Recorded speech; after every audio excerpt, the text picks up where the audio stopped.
Hello everyone. आज हम देखेंगे म्यूचुअल फंड के रिटर्न्स के बारे में। म्यूचुअल फंड में इन्वेस्टमेंट तो हम सब करते हैं, कोई एसआईपी मोड में करता है तो कोई लमसम मोड में करता है।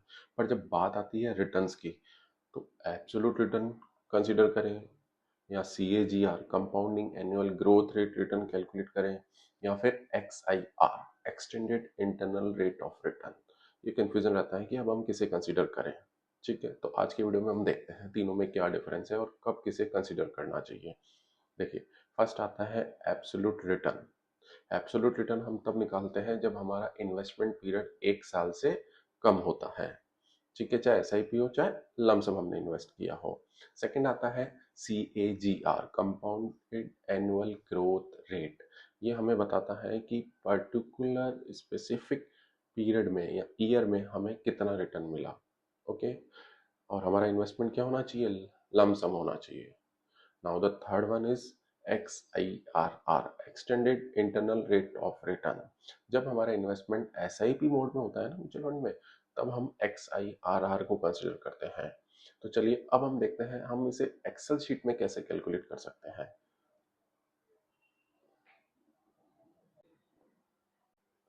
तो देखिए, एब्सोल्यूट रिटर्न हम तब निकालते हैं जब इन्वेस्टमेंट पीरियड 1 साल से कम होता है। इसका सिंपल सा फॉर्मूला है current value minus initial value divided by initial value.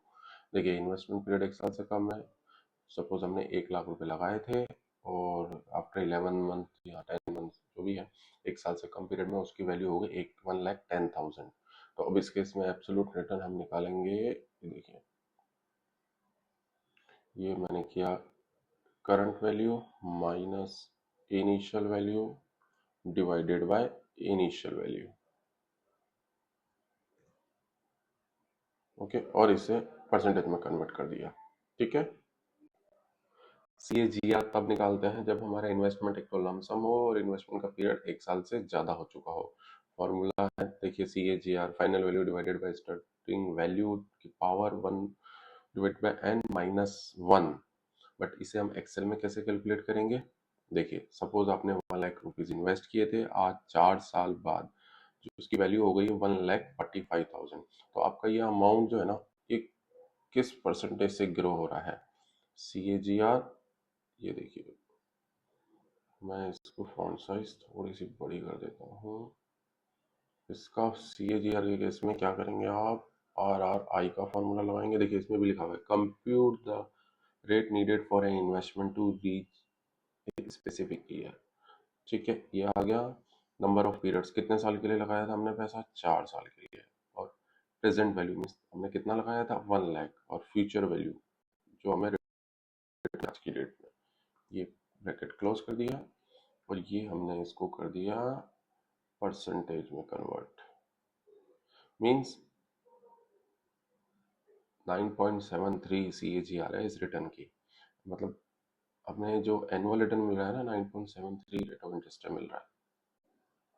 देखिए, SIP, जब आपका इन्वेस्टमेंट SIP के फॉर्म में होता है ना और इन्वेस्टमेंट पीरियड 1 साल से ज़्यादा होता है, तो हम XIRR कैलकुलेट करते हैं। कैसे करते हैं, ये देखिए, सपोज आपने 5,000 की SIP करवा रखी है मंथली, और ये आज 1 दिसंबर 2024 तक की आपने लास्ट SIP दी है, और आज 19 दिसंबर को इसकी वैल्यू हो गई है 1,40,000। जो हमने पैसा जेब से दिया SIP में उसे माइनस, जो टोटल हमें मिल रहा है आज उसे हमने प्लस में काउंट किया। अब XIRR कैसे निकालेंगे, इसका भी सिंपल सा फॉर्मूला है। XIRR क्या आ रहा है, कैश फ्लो अमाउंट्स, जितना भी अमाउंट हमने दिया और जो मिला, सब करें, ये लीजिए, ये आ गया। Now the next is cash flow dates. Dates भी सारी कैलकुलेट, ये हमने काउंट करी, ये आ गई सारी डेट सेलेक्ट कर ली, और ये हुए 19 आज हमने जो विड्रॉ किया। ठीक है, ये ब्रैकेट क्लोज, और ये देखिए, ये आ गया आपका XIRR, मतलब 16.07%। वीडियो को लाइक और चैनल को सब्सक्राइब करना मत भूलना। और हाँ, अगर आपको वीडियो में कंटेंट में कोई डाउट है या म्यूचुअल फंड रिटर्न से रिलेटेड कोई भी डाउट आता है, तो प्लीज़ कमेंट में लिखिए या फिर आप नीचे लिखे मेल आईडी पे मुझे मेल कर सकते हैं। Thank you.